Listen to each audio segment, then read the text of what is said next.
discipline and attitude of the mind. It requires critical, informed curiosity and courage to see the world as it is rather than how it would be. Now, I want to do a little activity. Look around the room and notice everything that is dark blue and count it. Okay.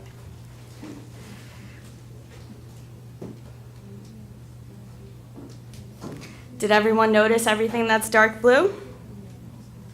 Now, did anyone notice during that duration that there was a green plant behind me? No, because we were so focused on that dark blue. Where are they? So, this activity depicts how most of us perceive the world and ourselves.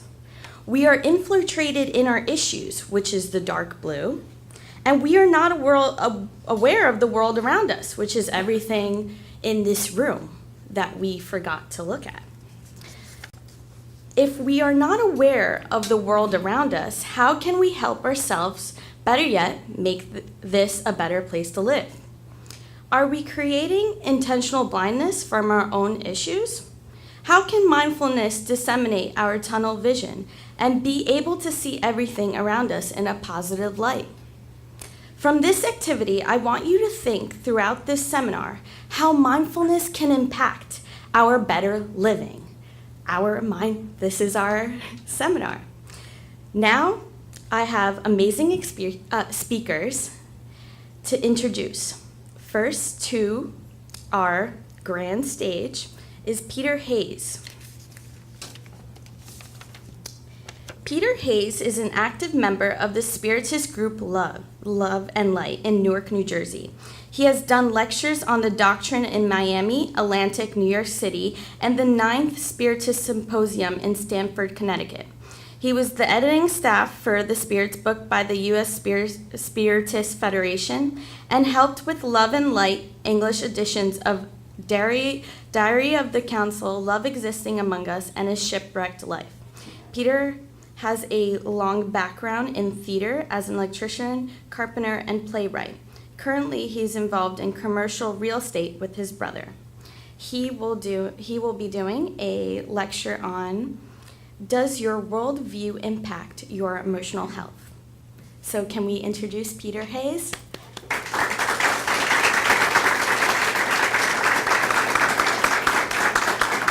Thank you. Thank you. Good clap game.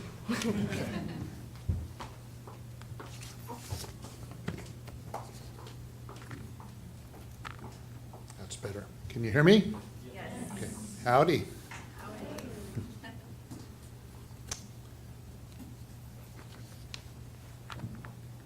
This is better. My grandfather on my mother's side was born poor. He grew up in the state of Texas in what's called the Texas Panhandle. And it was an area that was very rural. People were kind of rough around the edges in that part of the country. And this was a little over 100 years ago. And he lived with my great-grandparents, and he was the oldest of 6 kids. And my grandfather was only 11 at a time when my great-grandmother was very religious. And my great-grandfather was not very happy. And at the age of 11, when my grandfather was 11, my great-grandfather walked out on the family and abandoned them, never to return. So at the age of 11, my grandfather, who was the oldest of 6 kids, had to help my great-grandmother provide for the family. Now, my grandfather was a cowboy, an honest-to-God cowboy. He used to work as a ranch hand. He could rope a calf quickly, and he won a contest doing that as a young man. And he could twirl a rope and do rope tricks. And he once said to me that if I ran across the lawn, he could lasso me and capture me. Fortunately, I was not dumb enough to actually put him to the test. Because imagine, My grandfather also had a very strong work ethic, and he was ambitious. And by the time he was an adult, after he married my grandmother, he went west to Washington State. And he worked in construction, and he got a degree in engineering. And by 1931, when this country was now in the midst of the worst economic depression of its history, my grandfather got involved in an organization called the Works Progress Administration, which was one of the government's programs to try to put people to work. And my grandfather was 29 or so, thereabouts. By the time he was 34, he was put in charge of the entire Western Division of the Works Progress Administration, which oversaw the 11 Western states. He worked for Harry Hopkins. Harry Hopkins was President Roosevelt's Secretary of Commerce and a very close advisor to President Roosevelt. So my grandfather learned a great deal in doing this, and he also realized once before and during the time of World War II that the West Coast was going to explode economically after the war ended. It was an industrial economy, and it was obvious to him, and he was right. And what he did was he got involved in private industry, and he did pretty well, and he accomplished a great deal in his life. He had a lot to be proud of, proud in the good sense of that word. And yet, about 7 years or so before he passed, he was talking to my mother one day, and he said, you know, in spite of everything I've done, it hasn't really made me happy. And when I heard that, I remember going, wow, really? Because I remember looking up to him and thinking, wow, he did so much, it was something to be really proud of. And yet it didn't make him happy. His worldview was one of trying to prosper, trying to get ahead. Was it wrong? Was he wrong to be pursuing this? Well, my grandfather was one of many, many examples of trying to pursue the American dream. You've heard of the American dream, right? Right? The American dream, though, good to find the right button. The American dream is actually a term that was coined not too long ago, back in 1931, and it was coined by James Truslow Adams, who was a historian. And he did it in a book called The Epic America, and he was trying to explain or examine what is America's worldview and what are the values of America's worldview. And what he points out is that the American dream is a land in which life should be better and that everyone has an opportunity to advance according to their ability and their merit.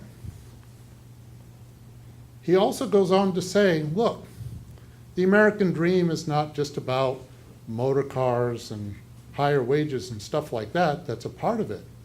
But he was also saying that it is about social order.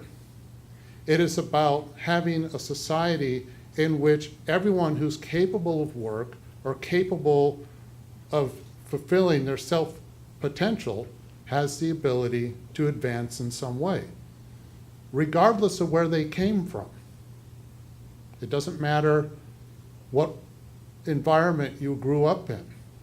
And this is a very different mindset, different worldview from, say, classic Europe, which was always based on divine right monarchy and the idea that wherever you were born, whatever class you were born in, you were going to stay there.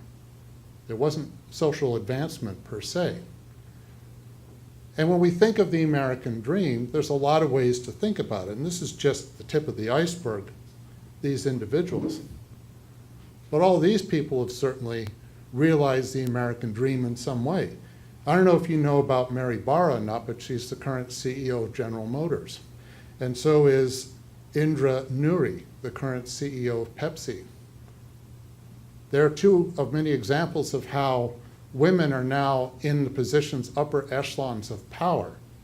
And in terms of our overall history, we're at the very beginning of this, right? Just the infancy of this. That's an example of the American dream. These people are all enterprising individuals. They happen to be ones that are focused in business. Again, I could have selected a lot of people. Henry Ford had a profound impact on modern life because Henry Ford is the one in developing the Ford Motor Company. In the 1920s, he developed mass production. He didn't invent the car and he didn't invent the assembly line, but he certainly elevated it to a level that it became possible for middle-class individuals to actually buy a car, which up to that point was a huge luxury. My grandfather met Henry Ford, and he was in his office, and he said, the thing that really impressed me was there was a plaque on Henry Ford's desk that said, "If you think, you can." That really blew my grandfather away because what he realized was if you have an idea, if there's something you have a goal, yes, it is possible to accomplish it. And that became a big credo in terms of a worldview for my grandfather. Now, these individuals are not saints. Some of them have been accused of being monopolistic. In 1996, about 2 years or so after Amazon was underway, Jeff Bezos, who founded Amazon, was asked, what's your favorite fish? And he laughed heartily and said, well, I guess it would have to be a piranha. Henry Ford, as much as he was an industrial genius, which my grandfather called him, he was also anti-Semitic, unfortunately. And while these individuals are not perfect, they've accomplished a lot, and they're the more positive side of the American dream, but the American dream definitely has a dark side. The darker side of the American dream is when people are primarily preoccupied with just accumulating wealth and not much else. The Wolf of Wall Street, for instance, is about a guy who wants to make as much money as possible, and yet he has no real idea what to do with it. And he's basically a criminal and makes no bones about it. So the darker side of the American dream can be summed up as people who are self-indulgent, people who have really no plan for the future, and people who just are basically living for themselves and not much else. In The Wolf of Wall Street is just one example. These guys can't party enough, can't do enough drugs and sex and all that stuff. And really the question in that movie is not, are they going to crash and burn? It's a question of how soon. So they really produce nothing. Death of a Salesman is another aspect of the American dream in that he's basically not able, he's not a criminal, but he can't really get ahead. And he's barely getting by, and all he can think about is being rich. And he lives in a dream world. In other words, what he can't do is actually figure out how to complete a task. He has these big dreams, but he lives in a dream world, so he doesn't know how to accomplish a task. And part of the American dream would be the ability to accomplish a task as a worldview.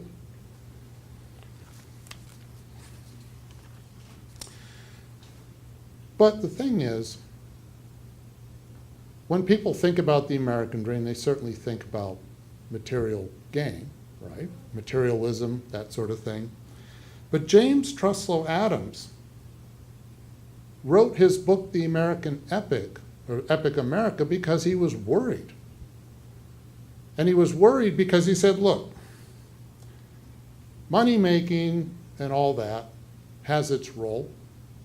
But the thing is, people feel like that's an end unto itself, and it's kind of mimicking some sort of moral value. So they're misjudging what the American dream is. And what he says is that in terms of the intentions of this country and intentions of what he calls the American dream, it's very much also about quality and spiritual values. So the darker side of the American dream is when people distort these values and fixate on money, possessions. And if you're really bad, it's those who simply can't ever have enough and are never happy with what they have. He goes on to say that, of course, a lot of people came here to prosper. People were poor. There was a big wave of immigration into this country in the 19th century and into the 20th century, and of course it goes on to this day. But that's not all that the American dream is about. It's about fulfilling one's inner potential. It is about the ability to try and develop inward as well as whatever we accomplish outward. Also, he points out that sometimes in our struggle to make a living, people kind of forget how to live. My mother was born in Washington State after my grandmother and grandfather moved there. By the time she was 16, they had moved 9 times.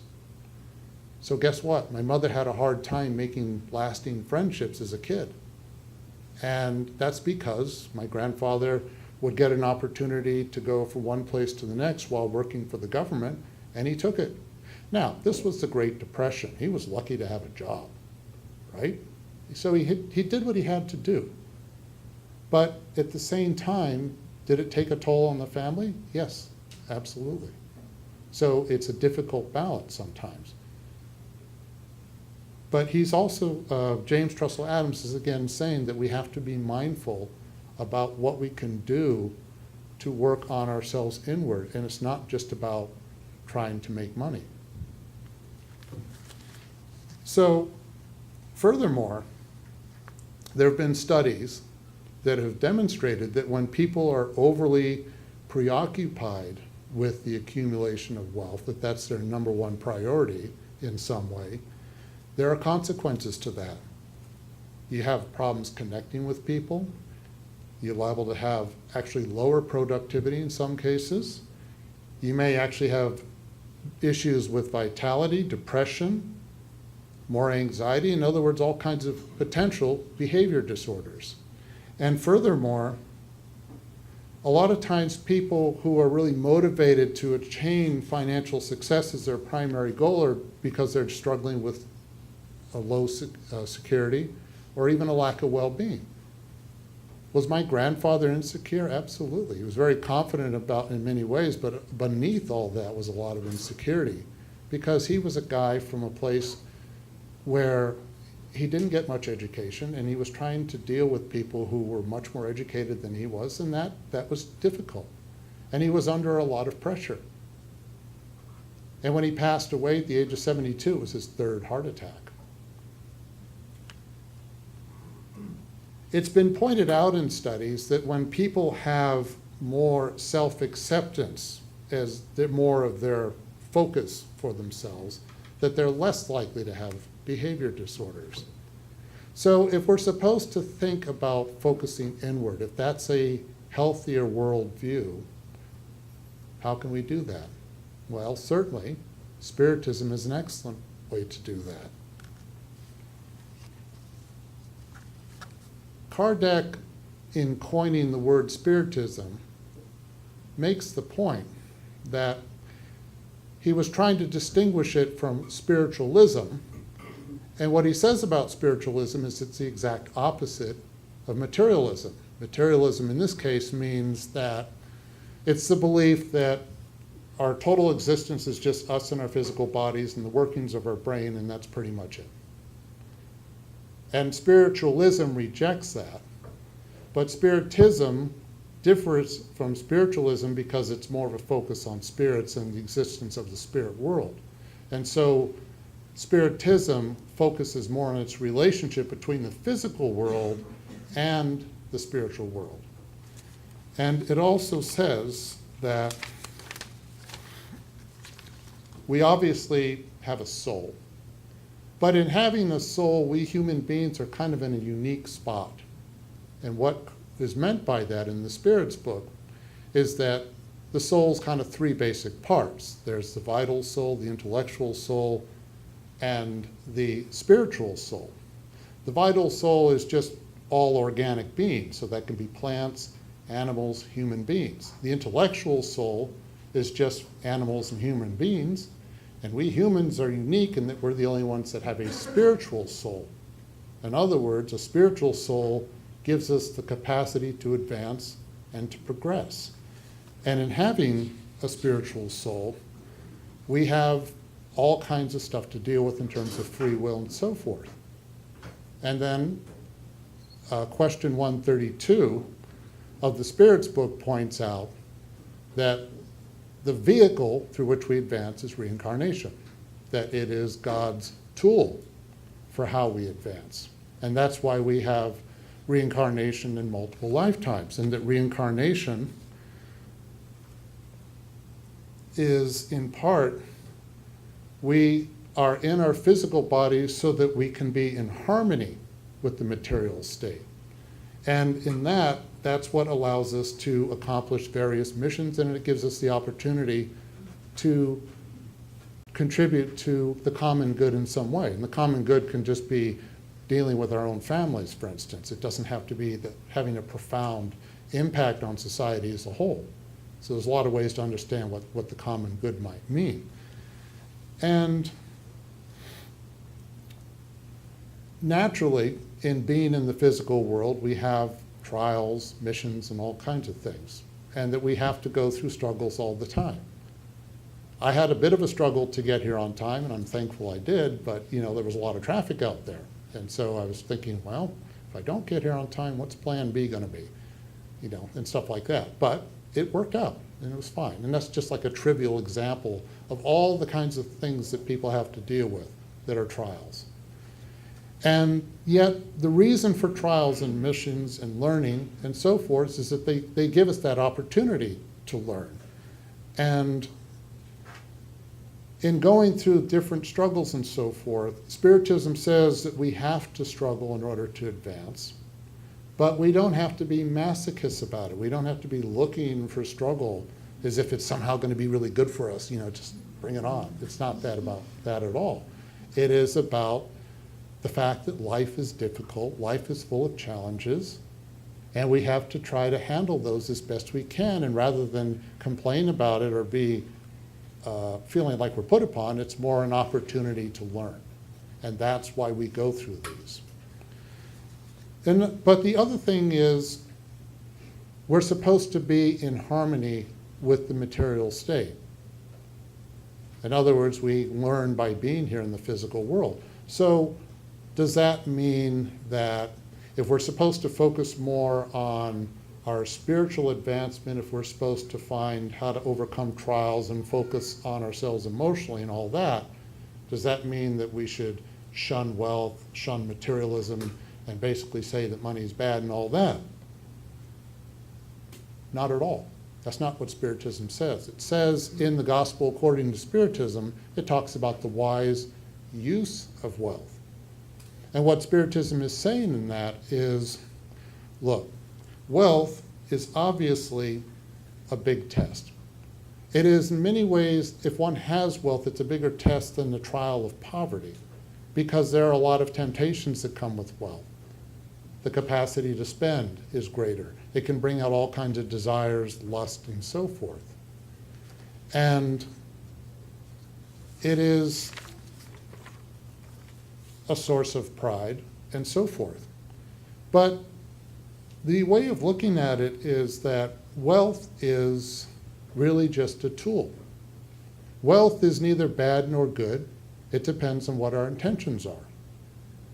And the gospel talks about the parable of Jesus, where the young man goes to Jesus and says to him, what do I need to do to achieve eternal life? And he thinks he's got most of it figured out. Jesus says, follow the 10 Commandments. Okay, I don't commit adultery. Good. I'm not hating anybody. I haven't killed anybody. That's good. I'm honoring my parents. Good. And so forth. And then Jesus finally says, now you need to sell your possessions. And the guy goes, oh, man. And he walks away, right? Right? But the thing is, what's really meant by that? Does it mean that you have to give up all of your worldly possessions and go barefoot off into the universe and so forth? Well, some people do that and go into a monastery, and that's a perfectly valid way to practice Christianity. It's where you choose a life of reflection, and that works for some people. But that's not what we necessarily have to be doing, because Kardec puts it this way. He says, although wealth is difficult, it's not impossible obstacle to salvation. And in terms of seeing wealth as a tool, what does that mean? Well, Kardec points out that if we were to basically shun wealth, that means maybe we would have to outlaw it because it's a source of evil and nobody can handle it. Therefore, it's forbidden. But then if we did that, we would have to do away with work. And if we did away with work, Kardec points out, then we would be reduced to this primitive state. So Kardec says that's silly. We don't need to be terrified of wealth. We don't need to shun it. We don't need to be ashamed of it. We don't need to judge everyone who has wealth. And by the way, when I say wealth, I'm not just talking about somebody who's a multimillionaire or a billionaire like some of the people I showed you before. Wealth is simply the act of earning money and spending, and you may not have a lot left over, but you're still in the activity of acquiring wealth. Should we fear that? No, absolutely not. That's not the point at all, because it is a way through which we learn. It is part of the law of progress. So to be shunning wealth would be to say no work, which contradicts the law of progress. What's the law of progress? Well, I thought you'd never ask, so I'll be happy to share some thoughts with you.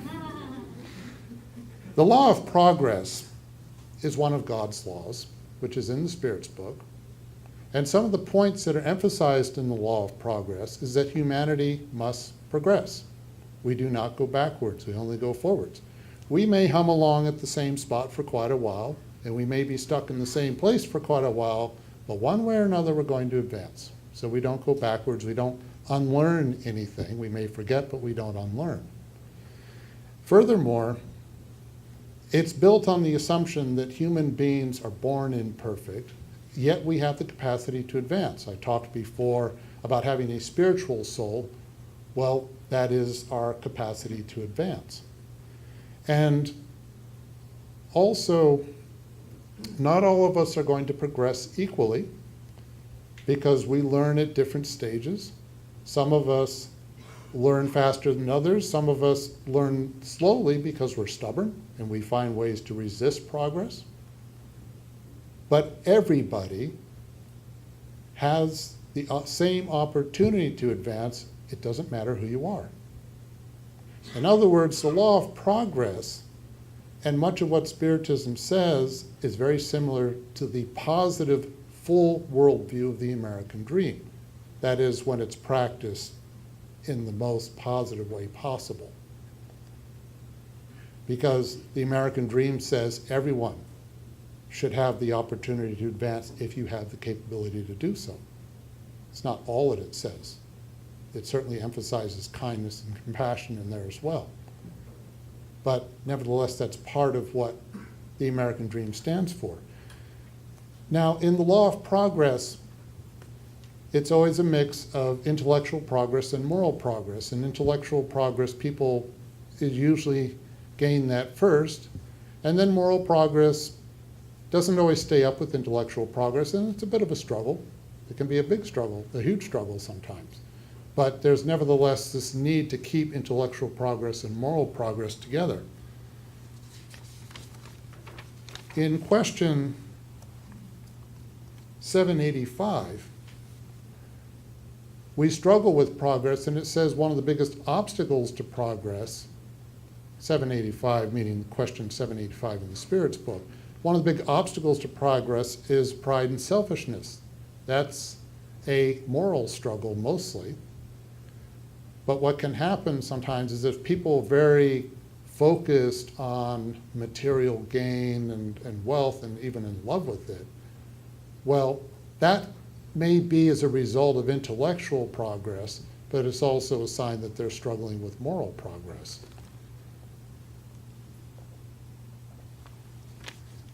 Spiritism, in terms of the law of progress, says that it can help contribute to progress by destroying materialism, which it sees as a plague on society. What I think it's really getting at here is that materialism, if we really believe, besides being materialistic, if we think that everything is about the here and now and we're just in our physical bodies and that's it and there's no future, well, that's what Spiritism is trying to get away from and is trying to destroy, as it were, is this worldview, this mindset that we don't need to think about the future. But if we overcome this materialistic mindset, we not only are mindful of the future, but we're working today toward the future. Again, another aspect of the more positive side of the American dream is that you're working today for a better tomorrow, and that is worth doing and has the capacity to evoke positive change in the long run. Does this process need to be speeded up somehow? Well, not necessarily, because if God swooped in and did all kinds of miracles, then we wouldn't have to learn from the experiences. And even if God did do miracles like that, would it actually convince anybody to change? Not necessarily. So progress happens at the pace that it needs to happen. It can be slow, sometimes it's frustrating, but if you have the long-term view, and that's what reincarnation encourages one to think, one encourages a person's thought process to think that way. If you really have the long-term view, then you're not worrying so much about the current events or what's going on or how long something might take.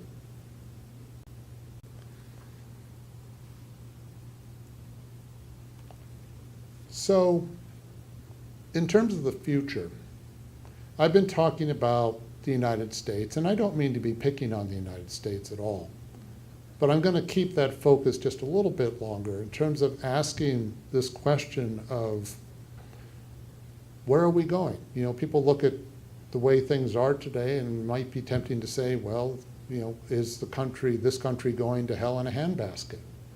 Well, the Spirit's book has some commentary about nations as a whole that I want to share with you, which I think are very interesting. It points out that nations, it points this out in questions 788, 793.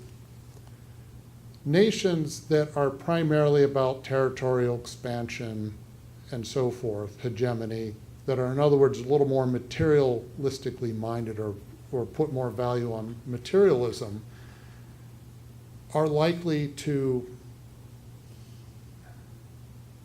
nations whose selfish laws are opposed to the progress of enlightenment are likely not to last, because light basically kills darkness and that charity kills selfishness. And yet nations and individuals do have a spiritual life, and the more a nation tries to pass laws that are in harmony with God, the more that nation's going to survive. When I say laws that are in harmony with God, I don't mean to legislate morality. Just to make a quick point, James Truslow Adams, in talking about the troubles with America, was commenting about the 1920s. And in the 1920s, it had prohibition, which made alcohol illegal. They were trying to legislate morality by curbing people's free will in that respect, and it turned out to be a big disaster. It gave us organized crime. That's what organized crime developed from, because it wasn't organized in the way it was after that. So, laws that are more fair and in harmony with God, but not necessarily legislating morality per se. The Spirit's book also goes to say that the ones that are the most advanced nations are the ones that basically have the least amount of selfish greed and pride. In fact, I'm just going to read this. The ones whose habits are morally better, more intellectual than material, and where intelligence can develop freely, it is the one with the greatest amount of kindness, good faith, compassion, and generosity. It is where prejudices of class and birth are not rooted because they are incompatible with true love for one's neighbor. Its laws do not allow privileges and are the same for every member of its society. It's where human life, beliefs, opinions are respected, and where is the smallest number of poor and unhappy individuals. Finally, it is a nation where people are willing to work and are guaranteed the essentials for survival. Very similar to the full view of what the American dream should be. Now, does the United States really follow this? Well, I would put it this way. Yes and no, and the jury's still out, because we're not done yet, right? Yes, racism has been institutionalized in this country. That's not good. Yes, it has changed and it's getting better. No, we're not through the end of this by a long shot, but progress has been made. Look at what, as I mentioned before, the progress women have made.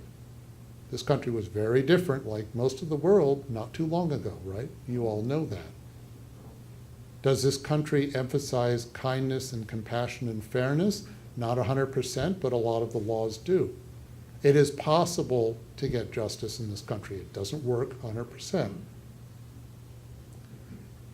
When you think about the things going on today, you have to ask yourself, is this how it's always going to be? Is it never going to change? Well, that depends on the people. It depends on whether or not people take responsibility. And the way we can all take responsibility is by developing our inner selves. Because if we develop our inner selves, then we have the capacity to really evoke more of a positive change. And it's not that materialism doesn't have a role. We need to deal with the physical world. But it doesn't have to be the thing that we worship unto itself. Because everything we have in terms of material possessions are just temporary gifts from God, and that's it. And if we really want to evoke a positive change, you can do that. You don't have to be someone who's out there on the streets all the time protesting. If you want to, that's fine. But a positive change can just happen by what we do, even within our own families, just by fostering as much kindness and goodwill and the kinds of values that we all share in common that are values that are compatible with the teachings of Jesus, and not just Jesus, but religions around the world in many respects. So we all have the capacity to evoke these changes. And one way that we can do that is simply by thinking more about what we think and thinking about the consequences of our thoughts.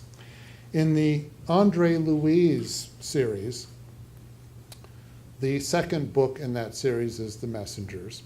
And there's an interesting quote from one of Andre Louise's mentor spirits who tries to make a point to him.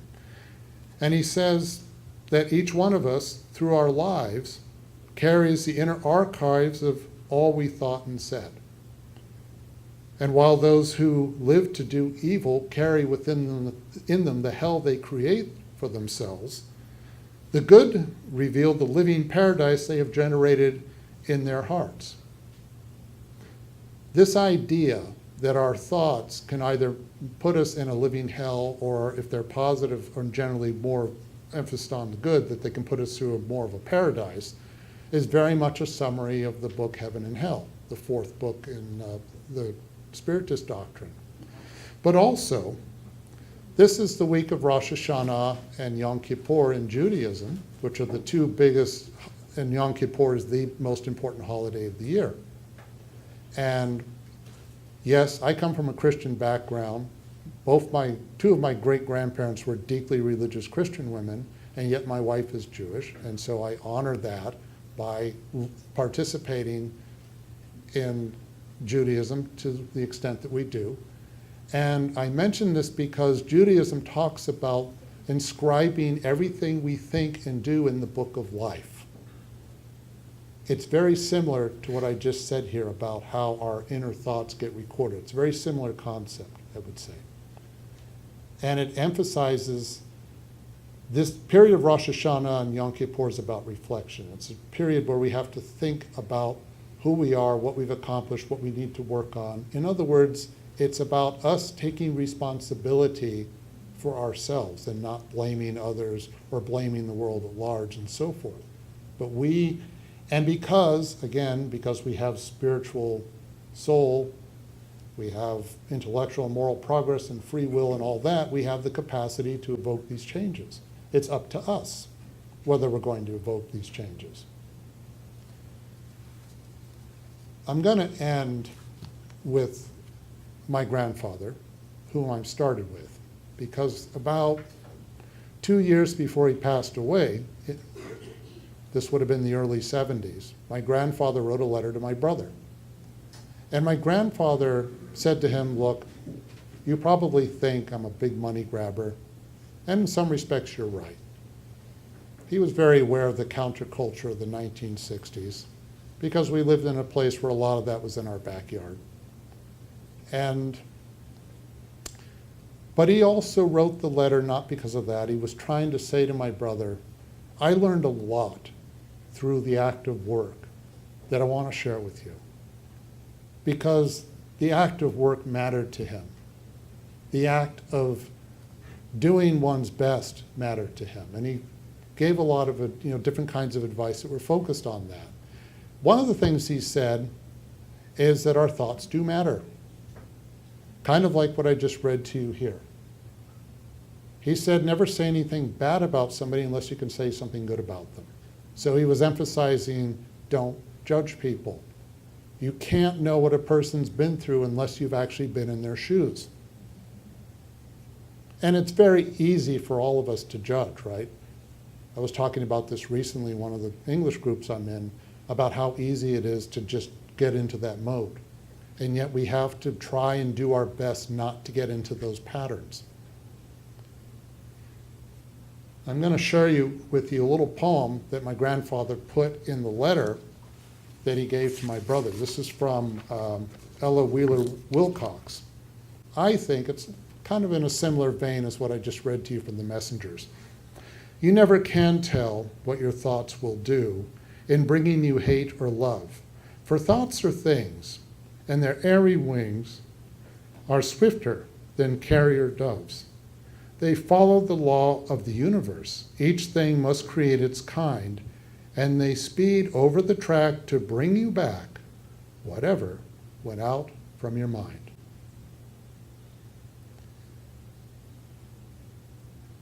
Does our worldview impact our emotional health? The question of this lecture. The answer is, of course it does. How could it not?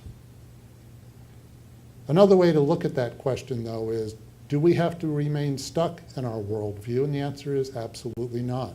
Spiritism offers us a very thorough way to think about how we can evolve our worldview. Our worldview can change, and it does change. Again, that's part of what the law of progress is about. So no matter what's going on today, no matter how upsetting things can be, keep the long-term view in mind.